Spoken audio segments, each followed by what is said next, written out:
At fire report, we have our reporter Abra Barbier joining us. Abra, a very good afternoon to you. Do tell us, take us through the report and findings. Any indication as to what actually started the fires? We hear that one of the three fires could have been started by humans.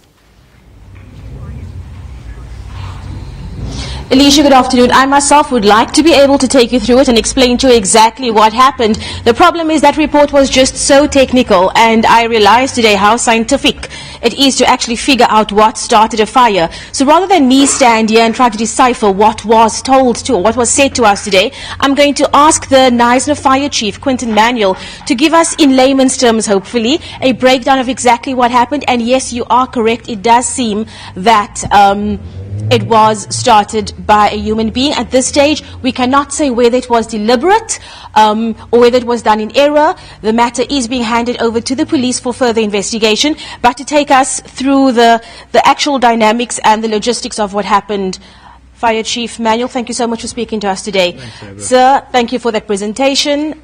You spoke about wind speed, you spoke about topography, you spoke about so many V-shapes, so many different things. Can you please explain to our viewers, because everybody is sitting and waiting and trying to just understand what happened? How did such a massive disaster hit this area? Abra, I think it's safe to say any fire starts small. As small as a match. It's a sequence of events that follow after that.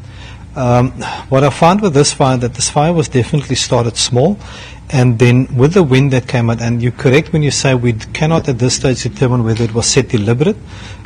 It might be accidental, maybe somebody's warming fire that went out of control. And then this fire spread in the V pattern, the distinctive V pattern that I tried to show you. What we do know is that with the wind that came up that morning, the direction of the wind and the speed of the wind, it definitely contributed for this fire to come out of that clearing and out into that V pattern towards that first building. What we also know is that the wind changed about 9 times on that morning, causing this fire to be pushed into different directions, and wind speeds of 60 kilometers, sometimes more than 60 kilometers. It was the ideal disaster where you had the topography, where you've got all your hills, your valleys. The fires love to stay on top of the hills, they don't go down into the valleys. We've got the fuel. Area was densely overgrown.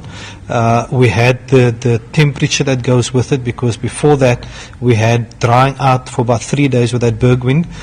What we also had was the strong wind behind it, and then somewhere we had the fifth element that came into it, or should I say the catalyst to it, was that fire that happened. One must also not dispel that we're in a drought, so vegetation in that area was very dry, tinder dry, and all it needed was a small spark for those 5 pillars that I mentioned to actually just take this fire and spread it right till in Knysna and cause all this devastation. So I know it's very difficult when it comes to human activity. It's very difficult to prevent something of this nature. Going forward, what lessons have you and your team learnt, and what kind of precautions being put in place, and what kind of education is going out to the public? I know the media also play a big role in that, but what kind of education is going out to the public? Is there anything like that in the pipeline?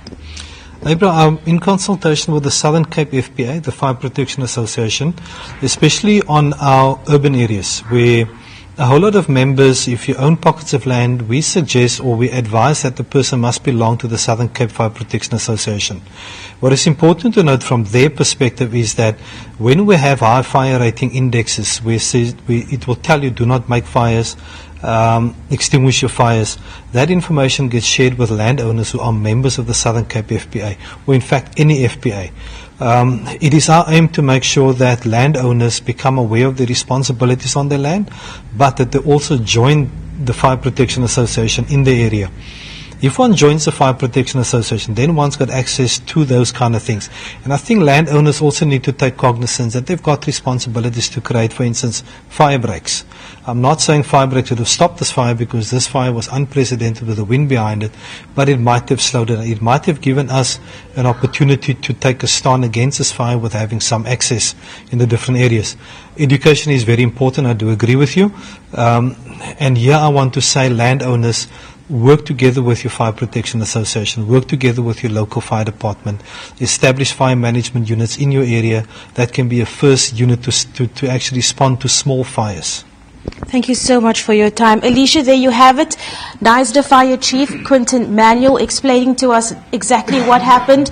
As I said earlier, further investigation will continue. The matter is going to the police. And that's all from us for now. Alicia, back to you in the studio. Thank you so much to our reporter there on the scene. That is Abra Barbier. And of course, she was giving us an update, of course, of what transpired during that media briefing by the fire chief there. She was joined by the fire chief, Mr. Quinton Manuel.